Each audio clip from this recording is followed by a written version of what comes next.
Motivation Theory running back here. My name is John, and today we're going to be diving into how to kickstart your running journey, even if you're carrying a little bit of weight. For overweight, I know January is quickly coming to an end, and a lot of people had some goals for 2025, and you may have slipped a little bit because you're starting off, things are hard, but we're going to discuss that. So whether you are returning to running or starting your journey fresh, I got some motivational tips to make your training not just effective, but enjoyable. It's hard to believe. I think my training is probably some of the most enjoyable things I get to do. I'm walking right now. I'm out on a run. I thought I'd talk to you guys. So before we lace up those sneakers, let's tackle why beginning a training program can feel so hard, so daunting. Look, when I first got into this 15, 18 years ago, I couldn't run 5 minutes. I was too ashamed to run out on the street. So I ran on a treadmill in my dark, cold garage until I could get myself to a point where I felt like I would embarrass myself. And that was such a false way to think. Nobody cares. Nobody cares. I mean, if you're out getting it, first off, why would you care if somebody cared? No one is a gatekeeper. No one holds the keys to being a runner. There's no one that gets to decide. There's no panel. There's no voting. If you get out and you're walking and you're running 30 seconds but walking a half an hour, you're a runner. It doesn't matter. Don't be ashamed. This is a process, and you're going to get there one day. One day you're going to turn around and look back and be like, I cannot believe that's where I started and that I was ashamed of it.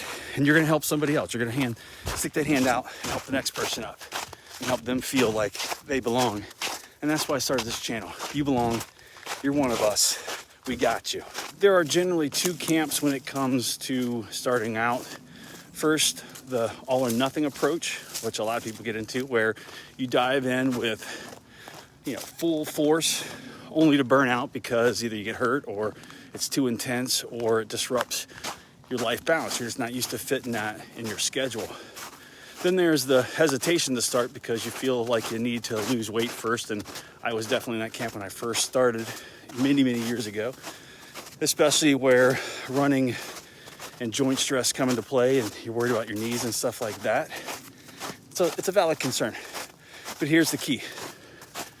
A good training program strikes the right balance, pushing you just enough to see progress without overwhelming you. It's going to be tough. You'll get sore, but you shouldn't get injured. Let's keep this thing simple here. Overcomplicating things can lead to early dropouts. And here's what you can do to focus on your workouts. Heart rate, first off. Aim to elevate your heart rate, obviously higher than your resting levels. It should feel challenging, but not overwhelming. You shouldn't be dying, but it should be hard. Sweat. Sweat is a sign you're working harder than your baseline. Sweating is good. I've met people that actually don't like to sweat, and if you're going to do this thing, you're going to have to sweat. Full body movement. If your job or lifestyle is sedentary, use your workouts to counteract that sedentary lifestyle. By engaging different body parts, full body workout, stuff like that. Get moving, get that blood flowing. Use things you never thought you had. Comfort zone. Every session you push should slightly push you out of your comfort zone, at least at the beginning. This builds resiliency, both mentally and physically, and that's definitely going to be needed if you're going to get into this game. Endorphins, my favorite thing. I got a tattoo of endorphins on my arm. Look forward to that runner's high or endorphins rush that you're going to get by moving your body. It's not an immediate thing. Some people don't claim it doesn't exist, but it will come with consistent effort, boosting your mood and your sleep quality. That's one of the benefits I enjoy. So here's the basic structure for your week. First, you're going to want to run walk. You're going to have run walk days, at least 3 days. Start with like intervals, like walking 90 seconds, then jogging for 30 for 10 minutes. And then, or try hill walks, hill repeats, a little less stress on the legs and knees.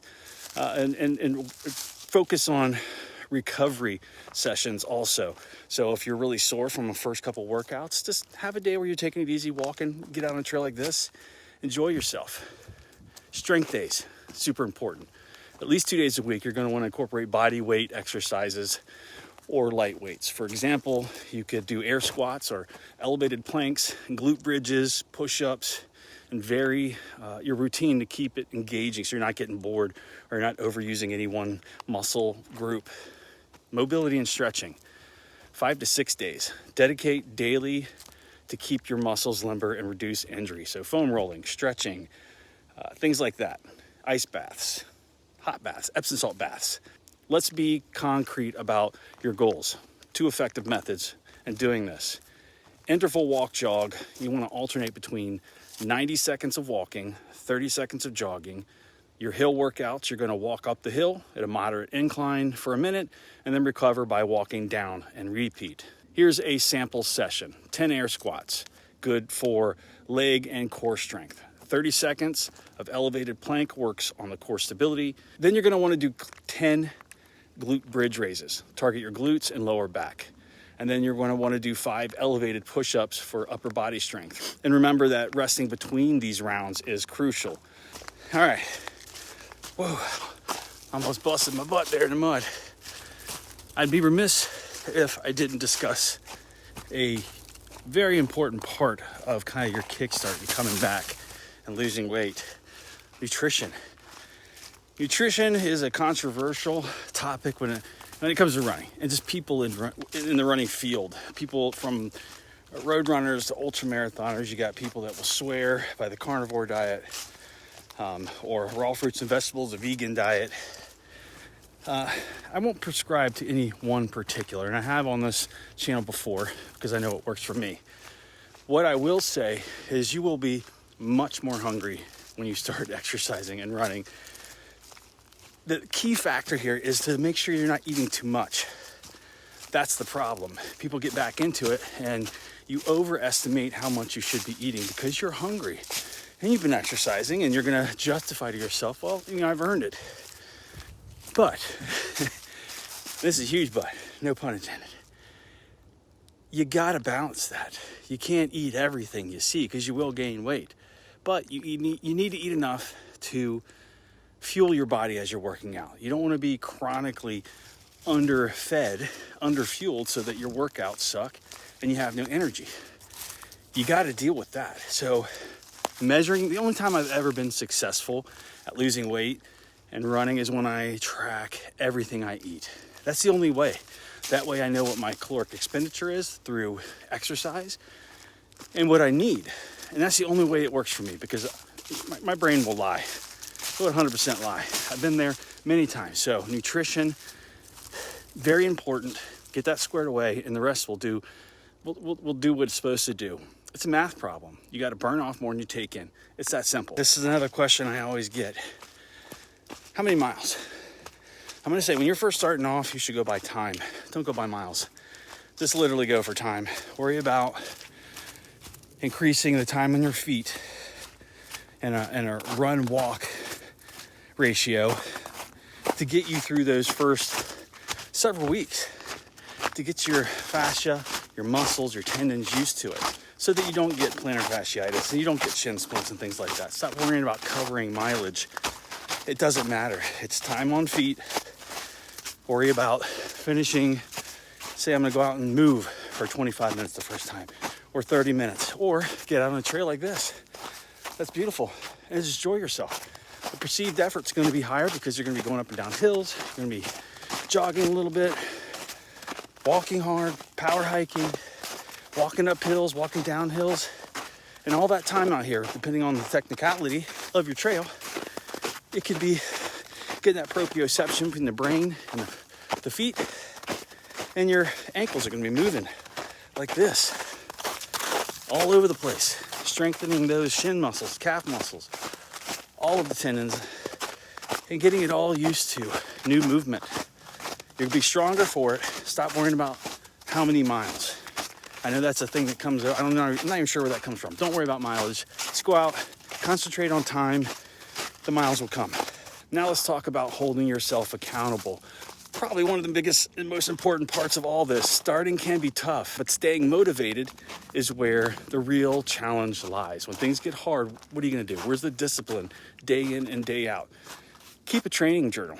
Write your plan the night before, check off your achievements day by day on your calendar, track it, mark everything. That's what I started off. When I started off, I had a handwritten calendar. I wrote down my mileage, everything in it, took notes. It's a visually rewarding thing. I still go back to that calendar from like 15 years ago where I wrote everything down. Community support. Join the Motivation Theory running group on Strava, or join the Motivation Theory running memberships on this channel. Kicking off coaching, group sessions, we're gonna be doing all that. Or find a workout buddy to help keep you motivated and talk to. Sharing your journey can be incredibly motivating. Remember, your journey doesn't require you to be at a certain weight to start. It doesn't matter. It doesn't matter what weight you are. If you feel fat, you feel overweight, you feel like you don't look like a runner, it doesn't matter. It does not matter. It requires you to be committed to your progress. You're not just running, you're building a new lifestyle. Let me know your progress or any questions in the comments below. If you want a more tailored guidance, check out my 2-week startup guide. I'm gonna give you that for free when you join as a member. And if you want one-on-one coaching with me, and you can meet with me twice a month for half hour to an hour, we can do that. Look, I've been through this many, many times. I know what you're going through, and I'm here to help. I'm here to walk you through it. You don't have to struggle by yourself. There are people that are out there that can help you, that have been through it, that can help you have that motivation to help build that daily discipline and let you know you're not alone. I know the internet is filled with people that make all this look easy, like they've never struggled. They're all full of shit. I can tell you, everyone has started from their first day, every single person. I'm here for you. You're not alone. You got this. You have plenty of time to crush 2025 and still make it if you've fallen out of it right now. I'm here for you. I'll talk to you soon. I look forward to seeing you in the Strava group. It's free. And if so inclined, please join as a member on this channel. We'll get it done. Now I gotta go finish my run. It's a beautiful day. Take care. I'll see you in the next video.